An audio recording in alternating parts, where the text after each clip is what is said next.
A tough loss for the Braves on the road at Evansville, and we're going to bring back the positivity to the conversation. Let's get after it.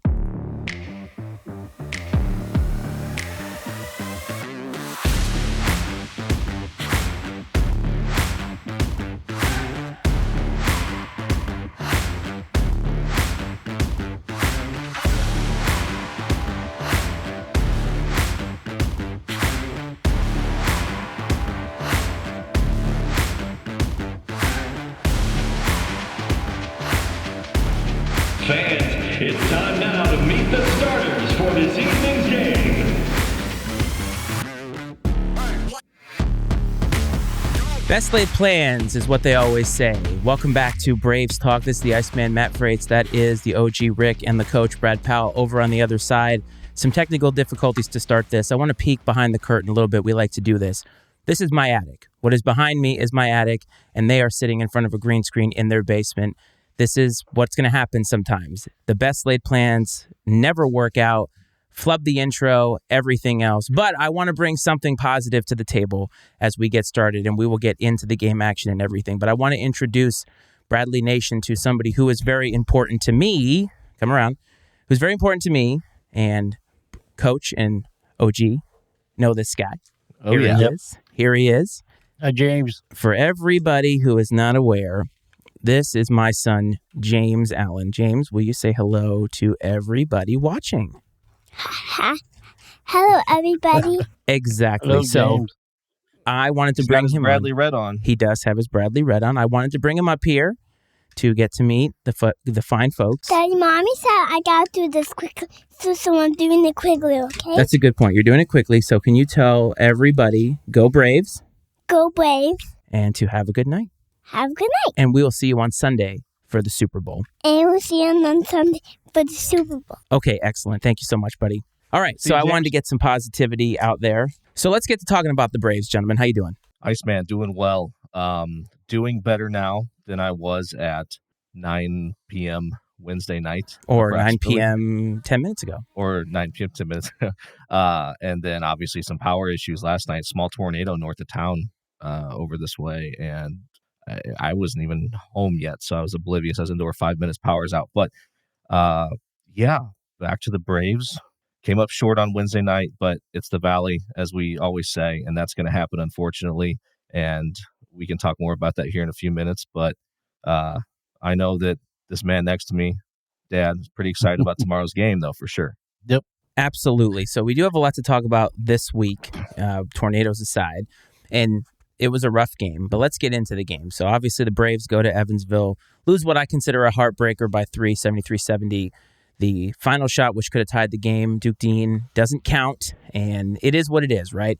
Inconsistent performance, I think, because they were down really big, and Brad was embarrassed because this was the first Bradley game I'd watched in full. I've got it on my phone, trying to put my son to bed, and I think it was like 19-4 or something like that, and you're like, this is embarrassing. Like, I'm so sorry this is happening. And they come back, but the second half, I went live, and you were there, kind of inconsistent. It is what it is, right? So Duke Dean has a decent game, paces the team with 15. Ben Hummerkaus comes back with 14. He had an integral foul, or was part of an integral foul at the end of the game. And look, the big picture, I think, is still in a positive space, but I want to get your initial reactions to the game. You first, Brad, and then my man, the OG, come in right after him.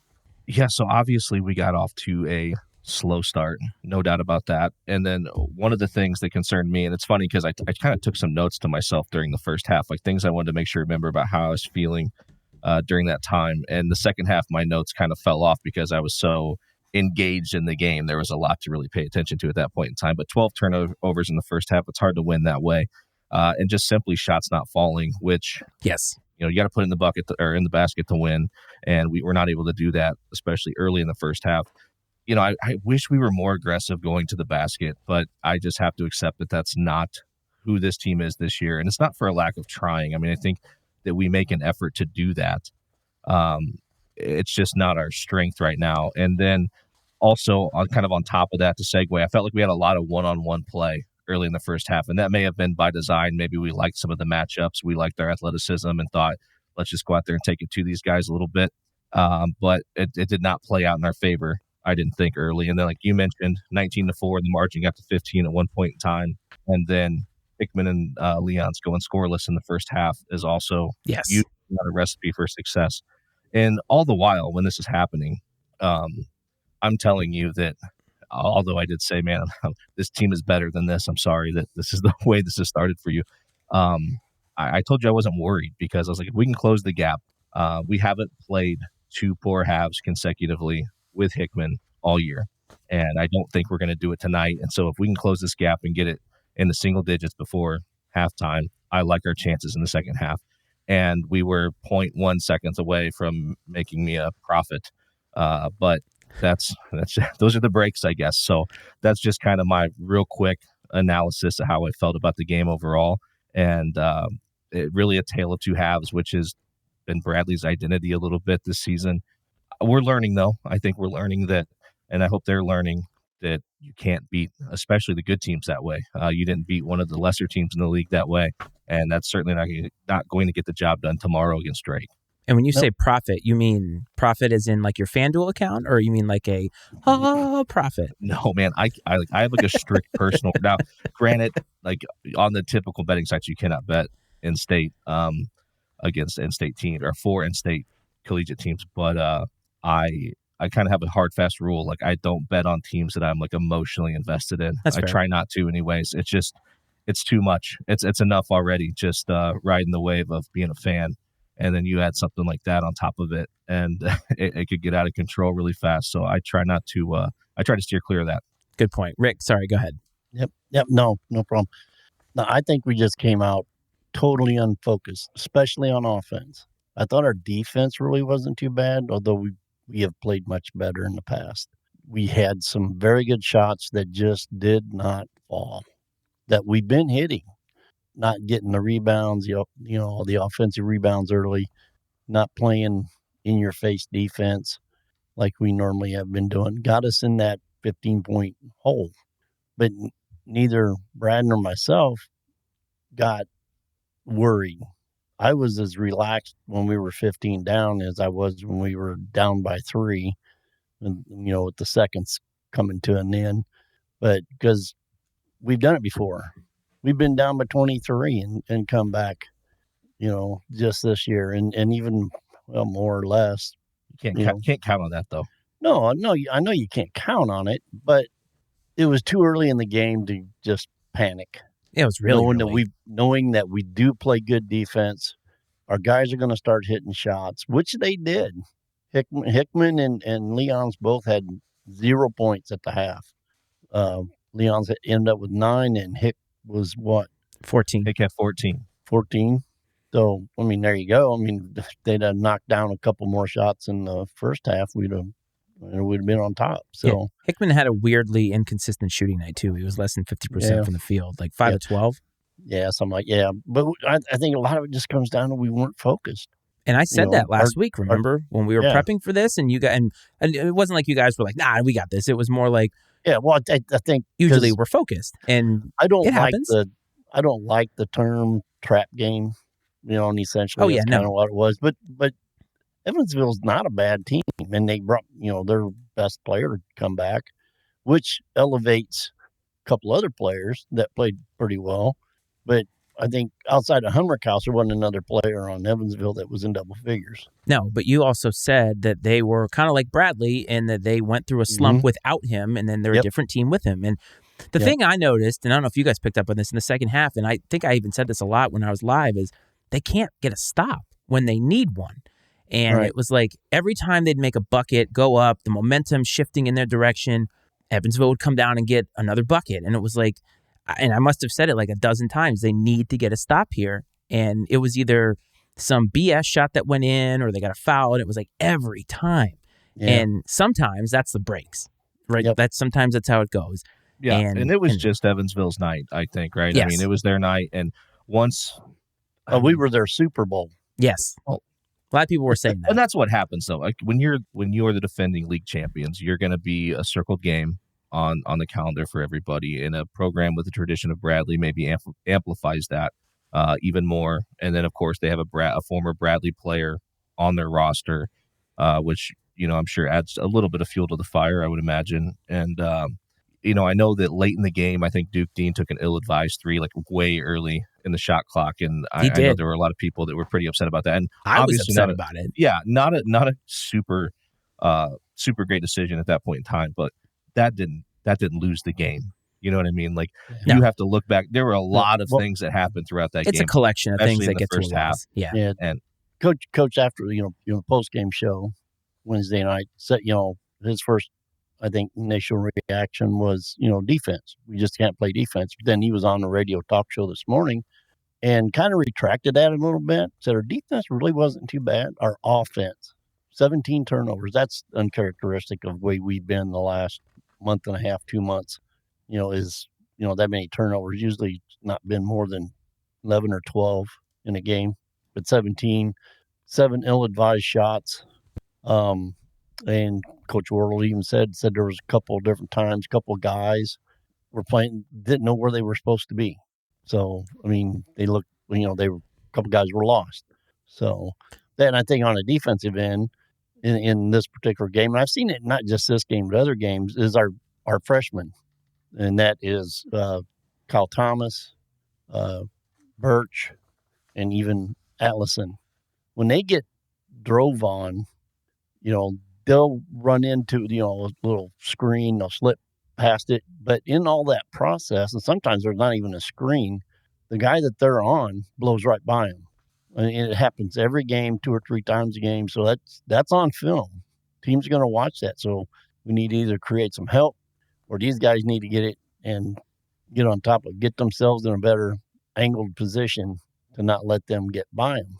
So that's happened several times. I'm sure Coach Wardle goes to the film afterwards, as any good coach he would, does. right? And so just looking at the box score, right, you have 8 of 27 in the first half from the field for Bradley, and you're not going to win shooting less than 30%. Yep. But they were over 50% in the second half. So that's probably more characteristic of the team. That you would say the second half is more characteristic of the team. It's just unfortunate that, as Brad said, I think it was just Evansville's night. Like they almost couldn't miss when Bradley needed them to miss. And I thought the back and forth on Twitter was entertaining from my perspective anyway. But I don't think that it takes away from where Bradley still is. I mean, you kind of need that win because Drake ends up eking out a win against Southern. And obviously Indiana State now, there's some distance there. So the number 1 seed's probably out of the picture. But Bradley still is in a good place for where they could be overall. Right. It just sucks when you lose to a team that you know that you're better than. But it happens. That's why they play. By the way, before we get going here, I just want to remind everybody that if you want to give some takes or say hello, you can call or text. Right now we're live, so I won't be answering the phone. But if you want to text 703-718-6314, we have received a few on our line here. A couple of people talking about turnovers, Malachi Leon's having 6, and some people, Ted, saying hello to the show. So either a comment or send some text messages. We love to hear from the folks in Bradley Nation, and keep it coming, all right? Yeah, that's awesome. Yeah, chime in, guys. Hop in the comment section on YouTube. Type your comments in there, text, and you can call anytime, and you can leave a message, and we can play on the next show or something like that if you have a general statement. But you mentioned that the overall goal is still well within reach, and I think that's it right now. I mean, we talked last show about kind of the pipe dream that maybe was out there of an at-large bid. That ship has sailed, that's fine, and so we can put that behind us and focus on the task at hand, which is putting ourselves in a position to win Arch Madness. And I believe this team is 1,000% capable of doing that. Like you mentioned, the number 1 seed probably locked up right now in Indiana State. I know that there are some possibilities percentage-wise for Drake to sneak up there, and Bradley might even have a very, very, very small chance, but I'm not even counting on that. And you got the bracket right there. Yeah, let's take a look at that. As of today, I want to make this clear. We're going to do this every episode until we get there. For those of you who are listening, we'll try to walk through this in an audio sense. But right now I'm showing the projected bracket. If the tournament were to start today, I'm talking about Arch Madness right now. And, I mean, Bradley's in the same position that they were when we did our episode last Saturday. So it's not as if they're in dire straits now where they're suddenly on the same side of the bracket as Indiana State. And look, they're going to have to win some tough games in order to win and get to the NCAA tournament. But this is kind of what it looks like now. So, Rick, what do you think about where they are right now? And do you think that if it all ends this way, that they're still in good shape? Yeah, they're going to be either the 2nd or 3rd seed, in my my deepest opinion. And it's really not the only thing then it's going to matter is we're going to play the 6th seed or we're going to play the 7th seed. So, I mean, neither one of them, I mean, competition wise, neither of those are going to be easy games. No. For us. Drake, though, they'll have the same option. They're either going to play the 6 or the 7, depends on how they finish. We beat them twice. We're and win the rest of our games, even along with them. We get them tomorrow and get them at their place. And I'm not sure what the tiebreaker is if we split, but outside of, I don't know what the first. Anyway, I'm not even going to go in there right now. But anyway, it's either going to be the 2nd or 3rd seed, and unless we totally fall off the cliff from here and then we drop even further. Yeah, that's not going to happen though. That's not going to happen. I have no doubts about that. This team is historically Brian World teams have always played their best basketball in February and into March, and I don't expect it to change. And I'm really amped about tomorrow because I think it's going to be an example of that. That's going to set the tone for the rest of the month and put us in position to do some damage at Arch Madness. And what team does Bradley not want to run into? Jonah asks, and I'm not afraid of anybody. And I don't think that Bradley is, obviously. Nope. Missouri State is streaky, weird. Like, they're not very good. I don't think they're very well coached, but they're talented. And if they get hot, they can cause you problems. Xavier Johnson at Southern Illinois, always a concern. He's one of the best players in the league. Murray State's another team that's really athletic that can get hot and cause you some problems. And they have Belmont. If they get hot from 3, they got Gillespie back. So they have Gillespie back. I mean, really, every team is pretty darn solid. I mean, outside of, Valpo is very solidly probably the worst team in the league right now. Anybody else, if the chips fall their way and you don't show up on top of your game ready to play ball, they can get you. Yeah. And so, but does that mean that we're worried about playing anybody? I don't think so. Not one bit. Now, the phrase from Brian Wardle this morning was respect all, fear none. Yeah. So we definitely want to respect, because I was thinking about this as we're preparing for this and as I'm flubbing the intro and all that good stuff that goes into, a professional broadcast like we're doing here. And it's like, regular season games are one thing. You can look ahead in the regular season, things happen, it's a long season. But once you get into these winner go home scenarios, I think it's a lot different. And as you said, you got to respect every team because, Valpo's not very good. Missouri State is streaky. But when you get to these situations, it represents the same opportunity for them as it does for Bradley. Win as many games as you can, and we could get to the NCAA tournament. It usually doesn't happen, but there is even a Cinderella element to these small tournaments. And so a team like Bradley, who is one of the more talented teams in the conference, has to make sure that they are on lock and on point. And I think even a loss this past week kind of gets them refocused, at least I think. And it can't snowball into Saturday's game because that's a crucial game. But I think that they are better prepared now mentally. It's like, all right, maybe we got that out of the way. And maybe that's not a thing. Maybe people don't believe in that, but I kind of believe in that, where sometimes you need to get slapped in the face to kind of come to reality. And perhaps this team has done that, and they're going to go on a massive run here and get to the NCAA tournament. Yeah, because it's very different to lose a tight game in overtime to Indiana State on the road, right? And then it is to lose on a Wednesday night at Evansville in front of 300 people. It was it was light. You know what I mean? It's a very different situation because you walk out of Terre Haute obviously not happy because you were right there, but you're like, but you're thinking to yourselves, we're right there. I mean, this is a team we can get down at St. Louis if we get the opportunity. And, Evansville, you walk out of there with a little different feeling, I imagine. And I tweeted out right after the game, like, I would not want to play this Bradley team on Saturday because I do think that a loss like that to a team like that can refocus a group. And it drives some people crazy. But Brian Wardle is always like, I think he loves being the underdog. He loves having that chip on his shoulder, loves being able to go into the locker room and say, hey, there's people that are doubting you guys now. There's people out there starting to question if you're tough enough, if you guys are cut out to do this. And I think he leans into that somewhat, and they seem to be at their best when they have sort of like I said, that underdog mentality. And whatever, man. Like if that loss at Evansville is what it took to catapult us to go on a run and win the conference tournament, I'll take that all day, man. Yeah, but there were positives to take, right? Because you had the biggest comeback in school history earlier this season. And then in this game, you're down big early, and a lot of teams will fold, but they end up coming back. Now, I get it. They can't ultimately make it happen at the end, but it's not like they made this run and then faded again.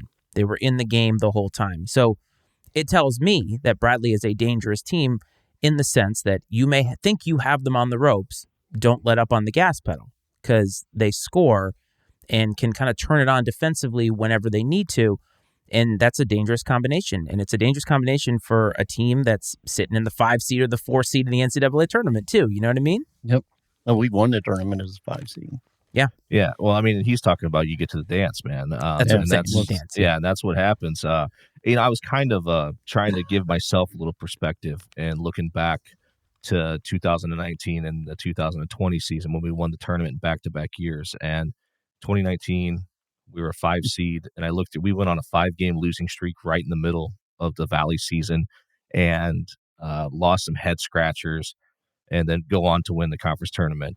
The next year, there were a couple bad losses, like a loss at Miami of Ohio, losing at Valparaiso, but we ended up being the 3 seed and going on to win the tournament again. So we've been here before. We've been through this, and obviously, we won the whole league last year, and came up short. Not that that's goes hand in hand. Obviously, that's not what I'm saying, but where we are does not count us out by any means because we've lived it and we've seen it, and we've seen this coach do it, and I believe, man. Like that's all I can say. Yeah. I know that's like huge. Like I'm just being a homer, but I love this team, and I have no doubt in my mind that they're going to be ready to go. Yeah, and as you said, Rick, before we even came on here, at this point, you're over the Evansville game, and we're moving on to Drake. So let's talk about Saturday, because big game at home at Carver against a team that you need to win against. And I think the crowd's going to be at a fever pitch for this game. I think the team is going to be motivated, but let's kind of talk about some things. We also got a text message from Ted about this game, and he said that this is a thing that he is hypothesizing, the 30 to 35 plus minutes a game from our Big Four might be rearing its ugly head. And he did say something that made me laugh based off of what we said last week, that they need some better minutes from Thomas, Meta, and Davis. What do you guys think about that? Oh, Meta's going to get time tomorrow. Yeah. That's already been said by Wardle, because he needs somebody a little bit bigger, massive size to go up against Brody. Not that, I think Meta's not going to be an offensive threat. And it's not even a question. He's going to be out there to create some defensive distractions for them. I'm not sure how many points Brody's. You've got to be able to put. He's the biggest body we have. You've got to be able to put a big body on him for stretches in the game, and that's the game plan. Me and Dad talked about this offline like last week. I think just looking ahead to this game because Meta hasn't played a lot lately. We're like, this is a game where it seems like he's definitely going to get minutes, and obviously coach has already said that's going to be the case. And I completely understand why you're going to do that. It makes perfect sense to me. I get that maybe the production hasn't been what some people would like, and there's no getting around that necessarily. But he's the biggest body we have, and we've got to put a big one on Brody if we want to keep him in check. What else do you guys think is going to be keys to the game besides size? I mean, obviously you have a big guy. You're trying to go size for size there, but what are you looking for them? Are you looking for them to come out hot? Are you just looking for them to come out consistent? Because after this particular game, there's always a worry that the mentality could be low, but I think Coach Royal is going to have this team ready. But what are you guys looking for in the first 5 minutes of the game? Focus on the job at hand. Hitting your shots. When you get them open, working effort. No silly mistakes. Keep turnovers down. Yeah, I'm looking just for like sort of a bounce back, right? I figure tonight I'm gonna have a bounce back beer, man. I got my Braves brew here from home of the Brave, having a bounce back beer. I encourage you to do the same. I like it. At home, but looking at the game, I do want to see some, like Dad said, some focus and to see us try to minimize our mistakes early. We don't want to eliminate self-imposed mistakes, unforced errors, and those are things that every coach is going to say. But those are the things you're going to have to do to beat a good team like this. And Darren DeVries, who Tony Seghetti informed me is definitely a junior, not a senior, as I said last time, unfortunately. So he's a problem. He's player of the year last year. He's going to come out, and if we can just contain him, you're never going to shut him down, but if we can contain him and keep him from going off, I understand that with different rosters, and I know a lot of guys are back, but last year we had Malavai, defensive player of the year, and Malavai is back. But you also had Rank and some other pieces like Jay Sean. You had some pieces that could help you out there that were good defensive players. But he had a much better support staff or, supporting cast with him in teams past. He doesn't have as good a supporting cast. His, supporting cast right now is Brody and Enright. There's a couple of, the other guards that's not bad, but yeah, I get there are guys that are gone from that roster last year, but that's still a damn good basketball team, and he's still a damn good player. And we're going to have to answer the DeVries question, and I imagine that Malavai is going to be the answer to that question. Well, and the one thing you say about Malavai this year, his offensive game has been up and down at times, but he's been rock solid on defense, as expected, and that's the kind of stuff that doesn't always show up in a traditional stat sheet that people don't see. But he does all the little things, all those things that you're not going to see in a box score that make a huge, huge difference. And that's what we're going to need him to do tomorrow. Obviously, if we can get something from him on offense, that will be helpful. Yep. But his number one job tomorrow, I'm sure, is to contain Tucker DeVries. And I got to do it right now. Right. Do it. Okay. Returning points from this game from last year to this year. In other words, the game that was played at home, the last game that we won the regular season with, the returning points for the rostered players, 45-25, favor of Bradley. The starters is 39-23. Brody had 12, DeVries had 11, and Ferguson had 2. Gotcha. So of the same from their team that's returning for this game, that was the point production. I don't know that the transitive property will apply there, but because officiating matters. Let's break down those numbers from the tournament championship game. They're probably not as favorable in our direction, but no. And it's a red out. There's other reasons for that though too. Yeah, it's a red out. Everybody's gonna have their red on, and hopefully we get a good crowd. It's not going to be like the crowd was last year. With home games and crowds make a difference. The league championship on the line, but I expect a decent crowd being a Saturday, 5 p.m. start. The weather's nice. Sometimes inclement weather keeps some folks away from Carver once in a while, but that shouldn't be an issue tomorrow. Looking forward to a raucous environment, right? One of the buzzwords. So, yeah. Go ahead, Matt. Well, I was going to say, so Rick, you talked about officiating, and I'm not a conspiracy theory guy or anything like that, but when you look at the breakdown of free throws shot by Evansville and shot by Bradley last time, 23 for Evansville, 10 for Bradley. And that kind of a discrepancy isn't necessarily indicative of home cooking, but it certainly helps when you have 13 more opportunities to put up 13 more points, right? And so those things I think do matter. And sometimes it happens, right? You get some home cooking. And I'm not saying that these refs are like paid by these universities, but being at home a lot of times helps. And I think in a big game like this, if they were going back to back on the road, I would feel a lot worse about this game after the way that they played, because as you said, Brad, it's tough to win on the road in the Valley. It doesn't matter who you're playing. But I think from going to that environment, which according to the box score, it says 3,500 people were at the game. I'm not buying that for a second. They all must have been in line at the concession stand. I was going to say, somebody fudged that number. Coach Wardle said it was one of the bigger crowds that they've had when we've been there to play them. That's a backhanded in the last compliment. several years. So. Backhanded compliment is what that is. I'm just coming out and saying it. I don't know Coach Wardle at all, but let me just say that's a backhanded compliment. He was asked right after that. He was asked, it was mentioned to him that it's probably because it was Bradley that they were playing. He goes, yeah, probably. I mean, and that's where you want to be. We do have the bullseye on her. Yeah, but that's where you want to be. Brad says it all the time about Notre Dame. They're not going to catch anybody sleeping. You're not going to come in and underestimate Notre Dame. I mean, they're a brand. So when it comes down to this conference, it happens. But I think I don't know if you guys got the email. I saw it on Twitter that apparently the university sent an email talking about the dress code for what section you're sitting in, and all the sections were red. And I'm like, that's actually kind of funny. Yeah. I thought that was Yeah. pretty good, but I'm also like in today's age, you kind of have to make sure you remind everybody how to do the simplest stuff. So, Right. it is what it is, but it is going to be a big game, and we are going to do something for it either the day after, probably on Monday. I think we talked about Monday, but they need this win, and I feel confident about it. But overall, I know you guys are confident, but do you guys see them eking it out? Do you see it being a tough game, or how confident are you? It's going to be a ball game. I fully expect it to be a good basketball game and tight down to the wire. And I mean, I'm confident in this team to go out there and put forth a good effort. Obviously, that's all this team has control over is how they play. If this team plays their best basketball or something close to it, they're going to be very difficult to beat. And now if Drake shows up with their best game, we're in for a real treat tomorrow as college basketball fans. I can tell you that much.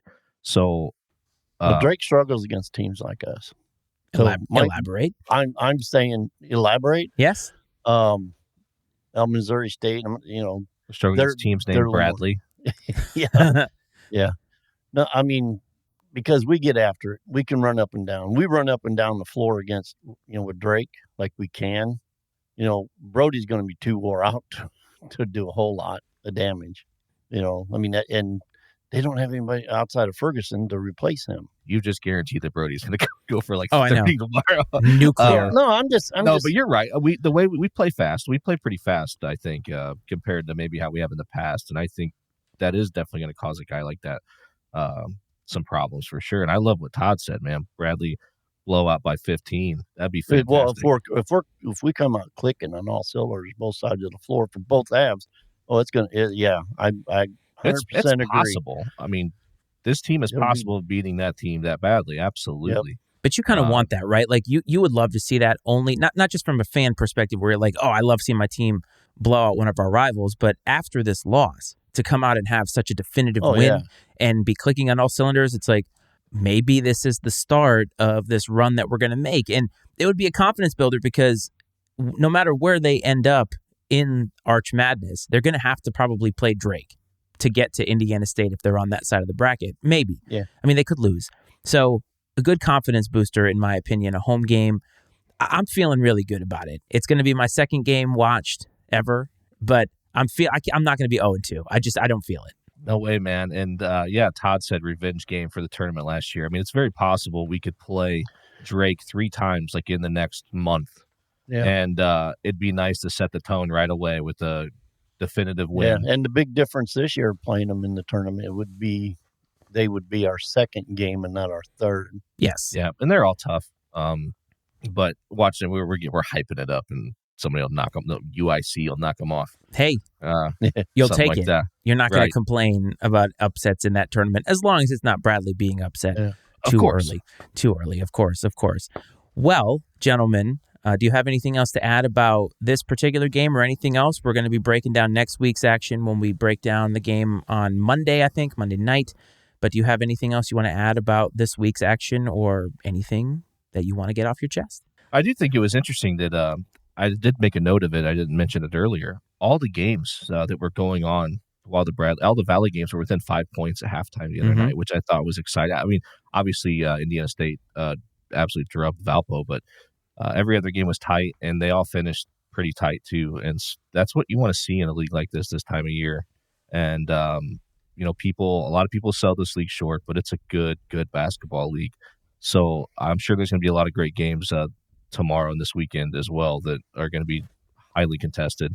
One thing, I did want to mention something. I wanted to get to this at the top, but we kind of got off to the weird start and we got rolling. Wanted to get into the games. So I was listening back to our first episode the other day, which honestly I don't like to do. I usually don't go back and listen to podcasts I'm a part of because I tend to pick myself apart a little bit. And this is, I guess, a case of that, but I think it's valid here.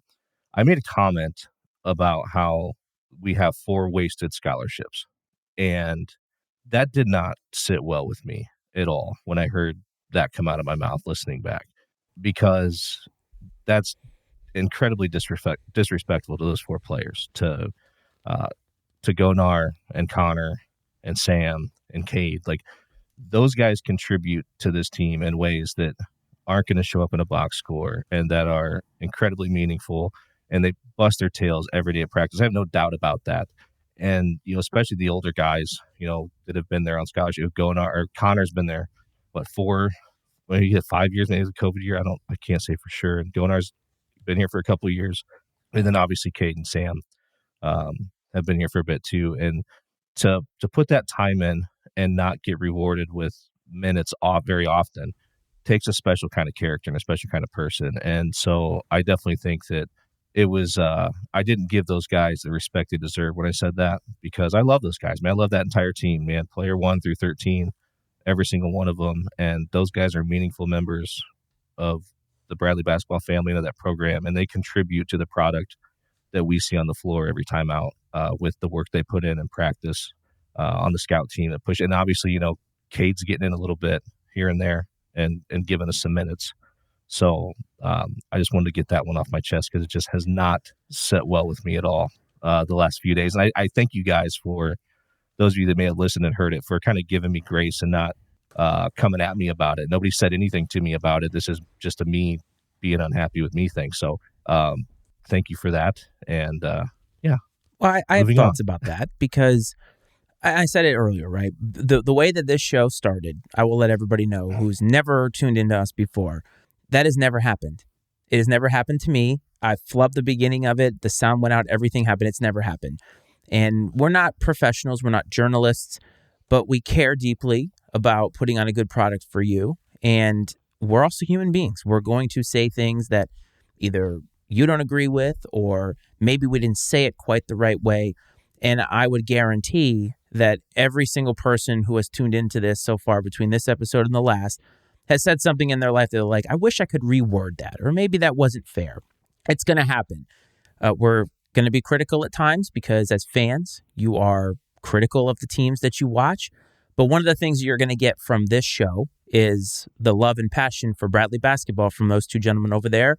And you never know. You may convert me. I may become a part of the family as time goes on over here. Well, how could you not? Well, you got to remember, you have to remember, I did go to a fairly large university in Blacksburg, Virginia for 5 years. So my loyalties were developed quite a long time ago now, but doesn't mean that there isn't room for more. So Brad, you bring all this up, right? And I think one thing we should acknowledge before we sign off here is the response that we received, and there, I just dropped my pen, you see? The response that we received in the days after Saturday's episode was, I would say, it's overwhelming. I thought that Saturday was great. I thought we introduced ourselves to the Bradley universe in a pretty great way with Rick, your history, the story between you and Brad, and everything that you guys have had and shared through Bradley basketball.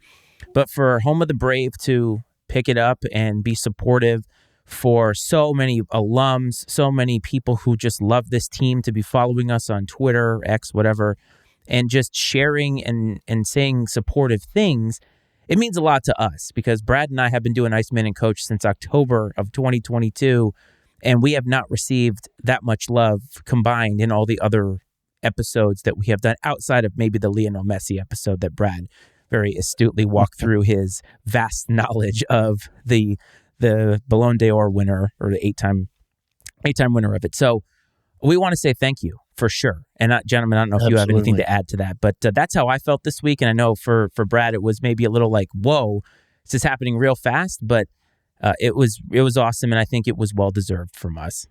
Yeah, I agree completely. Seriously, thank you everybody for the support. It's been great. And hopefully it just grows and grows. And we're all in this together, man. Like, I love the input from everybody. I love the interaction in the comment section. I love the comments on the posts on X, and the direct messages we've received from many people just striking up conversations, wanting to get involved and being a part of this in some way, shape, or form.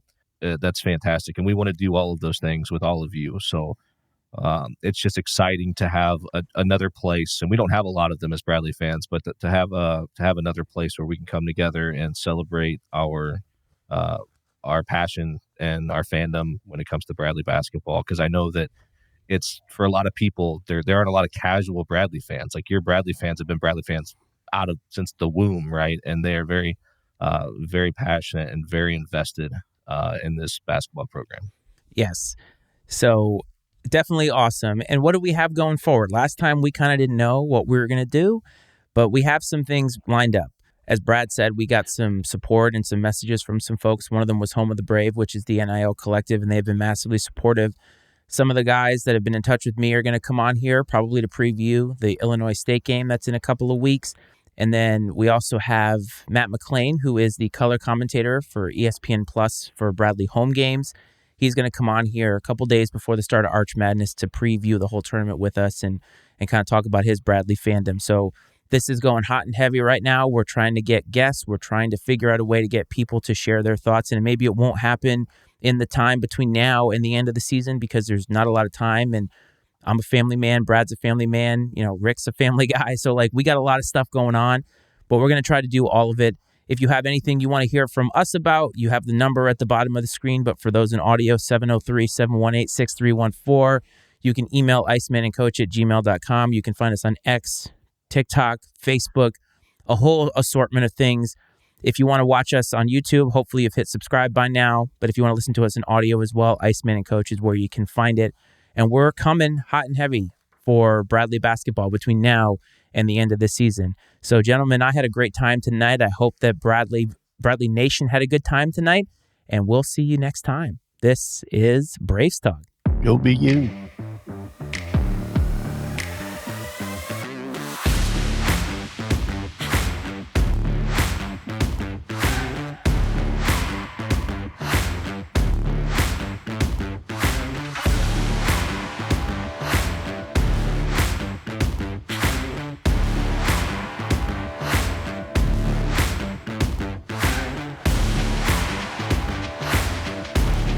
Fans, it's time now to meet the starters for this evening's game.